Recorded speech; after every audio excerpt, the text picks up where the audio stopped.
कोल्हापूर जिल्ह्यात विश्वासार्ह नाव म्हणून ओळख असलेल्या महाराजा लॉटरी सेंटरने आपल्या यशाचा आणखी एक टप्पा गाठत शहरातील एसटी बस स्थानक परिसरात दुसरी शाखा सुरू केली आहे। गुरुवार दिनांक 11 जून रोजी दुपारी 11:30 वाजता एसटी स्टँड मधील बुक स्टॉल लगत नव्याने सुरू झालेल्या लकी महाराजा लॉटरी सेंटर शाखेचे उद्घाटन उत्साहात संपन्न झाले। महाराष्ट्र राज्य लॉटरीची सुरुवात 12 एप्रिल 1969 रोजी झाली।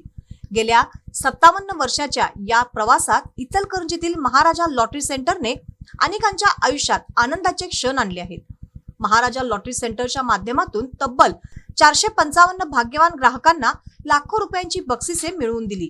याशिवाय इतर अनेक मोठ्या बक्षिसांचेही वितरण झाले आहे। सतत वाहणारा बक्षिसांचा झरा अशी ओळख निर्माण करण्यात महाराजा लॉटरी सेंटरला यश आले आहे। प्रामाणिक व्यवहार, ग्राहकांचा विश्वास आणि भाग्याला नवी दिशा देणारे सेवा यामुळे या नावाने स्वतंत्र ओळख निर्माण केली आहे। इचलकरंजी शॉपिंग सेंटर मधील महाराजा लॉटरी सेंटर नंतर आता एसटी स्टँड मधील लकी महाराजा लॉटरी सेंटर ही दुसरी शाखा ग्राहकांच्या सेवेत दाखल झाली आहे। यामुळे प्रवाशांसह शहरातील नागरिकांनाही अधिक सोयीस्कर पद्धतीने महाराष्ट्र राज्य लॉटरीची अधिकृत तिकिटे उपलब्ध होणार आहेत। पश्चिम महाराष्ट्र आणि उत्तर कर्नाटकातील लॉटरी प्रेमींनी विश्वास, पारदर्शकता आणि भाग्याची नवी दिशा घेऊन आलेल्या या नव्या शाखेचे सर्व स्तरातून स्वागत होत आहे।